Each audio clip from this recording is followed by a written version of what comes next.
Am I the a-hole for showing my daughter the text her fiancé sent me?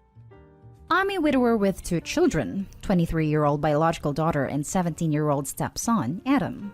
My late wife passed away 2 years ago, leaving me to care for Adam, disabled, wheelchair-bound. His sister loves him, and she always visits and checks in on him. Her fiancé Mike and I don't get along because of how he behaves around us. Unlike us, Mike comes from a prosperous family, and they always tend to show off what they have. Mike treats my daughter well, but acts as if me and my family were less than. He doesn't eat nor drink anything at my house. He and his mom make comments about our living space and constantly brag about what his family got. My daughter was visiting and said she wanted me and her brother be at the wedding to share her day. The day I received the invitation, Mike called and expressed how he and his family weren't thinking Adam's presence at his sister's wedding was necessary. He went on about his family's upper-class guests and how Adam's presence would feel out of place, and suggested I come alone. I told him my daughter said she wanted Adam there, but he kept coming up with suggestions till we started arguing. I checked with my daughter to clear any misunderstanding, and Mike then said Adam could come.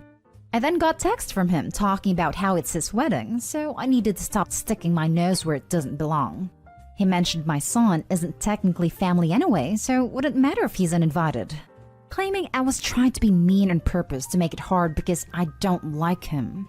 He finished by saying that this is my fair warning, and that if I choose to make my son's presence at the wedding my hill to die on, then I just sign away any rights to any future grandchildren he and my daughter will have. That was it. He kept calling, but I blocked him. I invited my daughter to my home to tell her I won't attend if my son won't. She asked what happened. I showed her the text Mike sent me, and she was shocked. Said nothing, just took a picture of it and left. My sisters came the next day, saying the wedding was off after a huge argument between Mike and my daughter because of me.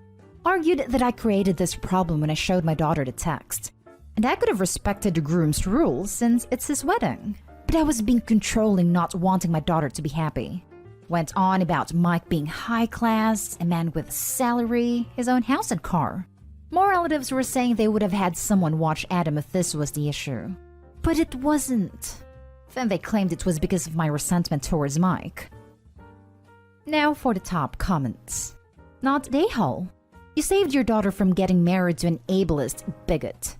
It was much better for her to find out what he's really like now than after they're bound together by legal paperwork. Holy cow, this! Imagine how she would feel if she didn't find out until after marriage, or worse, after kids. She cares about her brother, and her fiancé showed his true colors. Better to find out before it becomes more complicated to leave. Not a-hole. Not a-hole. Oh, hell no! Do not let your daughter marry that prick. If Opie prevented daughter marrying Mike, he'd be just as bad as Mike. Hopefully he stays true to her word now that she's realized what a scummy, controlling snob he is. Not a-hole. The wedding is not off because of you. It's off because of Mike's snobbishness and ableism. You know the old thing about how you can tell a person's true self by their treatment of waitstaff and cashiers? It applies equally well here. Your daughter deserved to know what her fiancé was saying. She might not be happy right now, but your daughter dodged a bullet. You're the one who yelled at her to duck. Not a-hole. The wedding is off because your daughter realized that if her fiancé was willing to treat her brother this way, then he wasn't the type of man she wanted to spend her life with. Tell your gold-digging sisters that Mike is now single. They can chase after him if these assets are so important. But you have a family that cares for each other, and that's all you need. Now for the next story. Am I the a-hole for rudely telling my husband I decide who is in the delivery room? So for context, I'm 28 female, I'm currently pregnant with my partner, 31 male, and I'm a first-time mom. My hospital recently changed their policy and are now allowing 2 support people in the delivery room. My mother-in-law made comments early on that she wanted to be there for the birth, and this woman is not subtle. At the time, I felt protected by COVID protocols, but set that expectation straight. I explicitly stated that anytime I give birth, it will be a private medical experience that only includes my husband and medical team. I thought that it was clear it wasn't a debate, Because it's my body, and I have the autonomy to decide who sees it in any context. Additionally, I do not have a good relationship with my mother-in-law. She just recently started initiating positive interactions after years of me trying, and it's absolutely because she's an "it's my grandbaby" person. Recently, my husband told me we needed to have a discussion. He starts off by saying he mentioned the support person protocol change to his mother. I tried not to react, but immediately I blurted out asking why he would do that. He goes on to say he knows his mother really wants to be in the room to see the baby's first breath. I replied logically, if your mom sees their first breath, she will also see me pushing and will be looking down at my canal. I actually had to explain why I refused to give birth in front of his mother. I then told him that there are only two priorities in the delivery room, and neither of them are his mother or her feelings. The discussion continued back and forth. Finally, I started crying. I told him that the labor and birth will be the most painful and vulnerable experience of my life, and that I need him to protect me. I told him that anyone who refuses to protect their pregnant partner failed them, and it's just dead weight in the delivery room. My husband told me I'm rude, other negative things too, left our apartment, and when he came back, he wasn't speaking to me.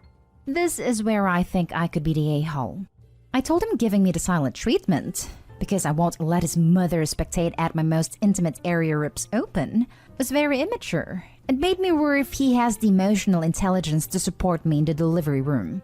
I think my husband took my hint, but I didn't explicitly say that I can decide he won't be allowed in there either.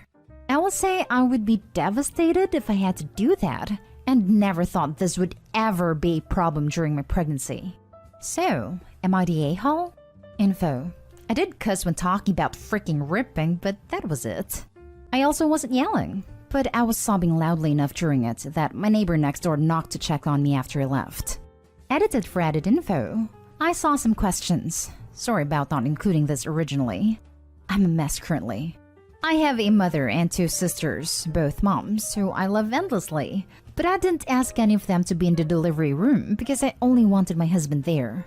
Also, I did not yell at my husband at any point during this interaction. I was sobbing. I didn't lose my cool.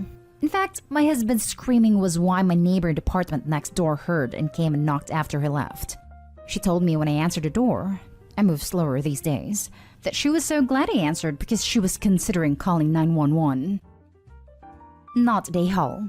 Your husband pulled a moronic move going behind your back to let mother-in-law know she might be able to be in there. That, my dear, is fully 100% up to you. In fact, I think you need to let the staff know that under no circumstances is she allowed in the room. Give them a close-up mugshot of her. This 100%. If possible, let them know ASAP, so that if she tries to get in on the day, they can kick her straight out. I'd skip kicking her out and go straight to having her arrested. Not the a-hole. This is insane. Hold your ground, Opie. Ask your husband how he'd feel if your dad chaperoned a future vasectomy. You know, to provide support and coach him through it. Some people need analogies. Not the a-hole. What is with all the mother-in-laws in the world suddenly deciding they need to see the birth of their grandchildren? No mother-in-law I've ever met thought she deserved to be in the delivery room. It's completely up to you who is in the room. But beware, she might try to sneak in. Make sure the hospital staff knows it's just you and your husband. Maybe have him watch a video of a live birth so he understands how absolutely vulnerable you will be in that moment. Thank you for the suggestion because I was thinking of this, but was worried I was being over the top. I told him I wanted him to watch a human birth when he brought this up.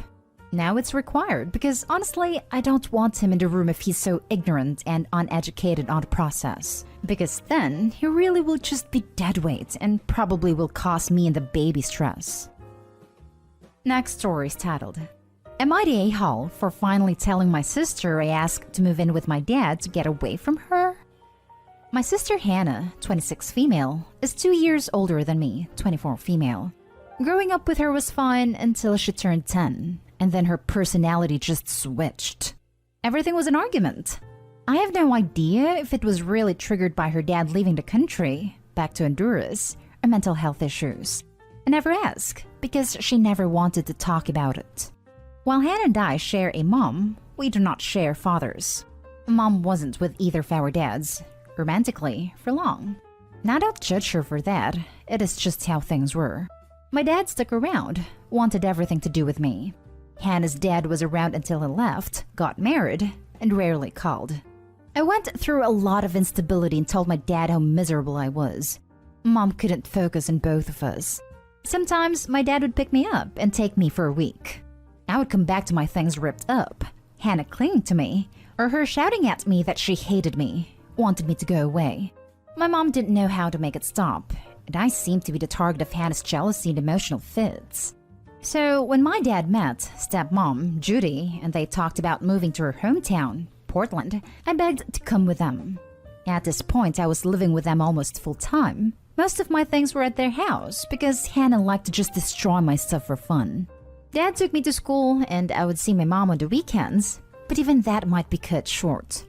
My mom agreed after I said it was for the best. I was already miserable, and she should focus all her time on Hannah. And it worked out. I had a family where I wasn't suddenly attacked for simply existing. And Hannah had all the attention she needed to have therapy and work on her problems. But I guess my mom told her that custody was awarded to my dad because he made more. Hannah was visiting me in Portland 2 years ago and asked if I ever resented the courts for not letting us grow up together. I asked where she heard that.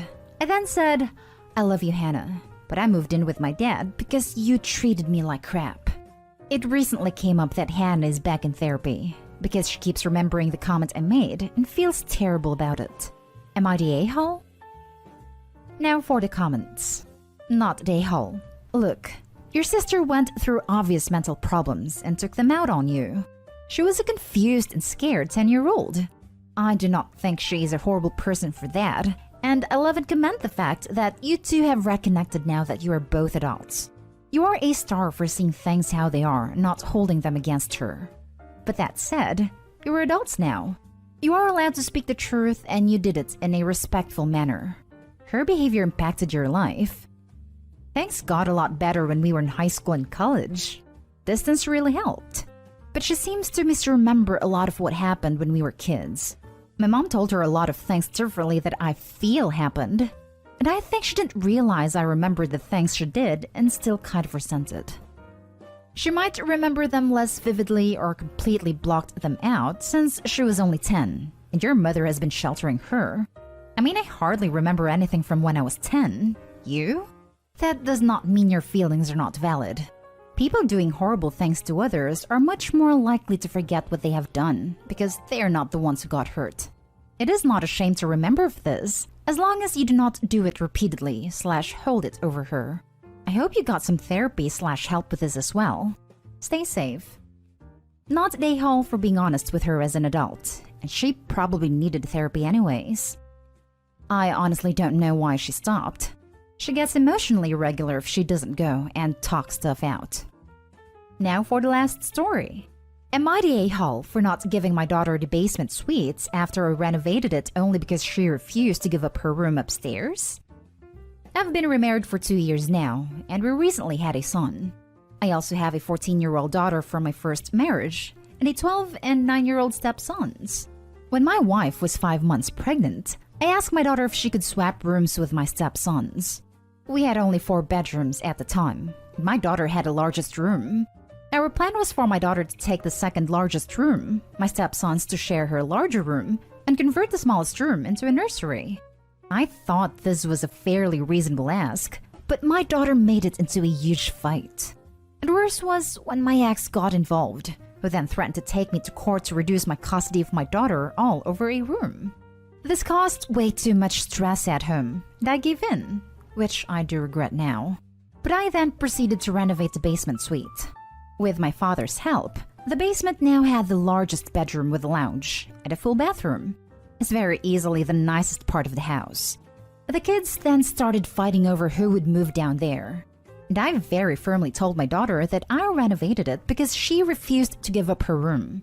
So my 12-year-old stepson gets to move down there. I don't know if it's just puberty, but my daughter has become extremely hostile and downright mean over this. She no longer comes over as much as before, citing the unfair room as the reason. My ex fully supports her, I have to wait 5 months before I can even fight this in court. At this point, I'm not even sure it's worth the legal cost because she'll be 15 in December and her opinion will count in the court. Am I the a-hole for not giving in to my daughter's frankly bratty demands? It's killing me that my daughter feels like I'm pushing her out of the family. But I want to stay true to what I think is right. All attempts to get us in family therapy has been denied by my ex. And my poor father now feels terrible because he's being partly blamed since he helped with the renovations. I don't think you are an a-hole, but you haven't handled this well. Your daughter is in that awkward teen phase, and if the initial room was always hers, assuming your wife and stepsons moved into your house, then I can totally see her feelings displaced in favor of the new family and the new baby. I think it depends on how you ask her and explain the situation. She now sees a nice fancy room downstairs and her stepbrother gets it and feels further punished. Not saying she's right, and she's definitely acting bratty and entitled, but you might want to examine why your daughter feels so displaced when she visits/lives with you. Not the a-hole for this situation specifically. She literally got what she wanted though. They had to go a different course because she wasn't going to agree. So she kept what she wanted originally. She has no reason to feel punished or displaced. She's being enabled by her abusive mom. I've actively watched my sister go through some horrible custody crap, taking mistreatment from her son because her ex is brainwashing him to hate her, and she has to play nice for court purposes. She just moved to another state for a job opportunity and has a year to show that it's a good place for her son to be as well, / that she can support him there. And his dad is already turning it around that the courts are deeming her unfit to be a mom 100%, instead of realizing that she was his main provider for 13 years. When it comes to manipulative exes and courts, there's no good way to handle this mess. I think Opie did everything they were supposed to do, to the point where he didn't force his daughter to move when she didn't want to. Daughter is being brainwashed by mom, plain and simple. Parental alienation is what I'm looking for. 100%. Also not the a-hole. Not the a-hole. If there is one here, it's your ex. Your request of your daughter was reasonable given the dynamics of the children in the household. At 14, she's old enough to understand this, but it sounds like there are other things at play that are influencing her behavior. The divorce, your ex poisoning the well, trying to blend families and her feeling pushed out that make me empathetic towards her.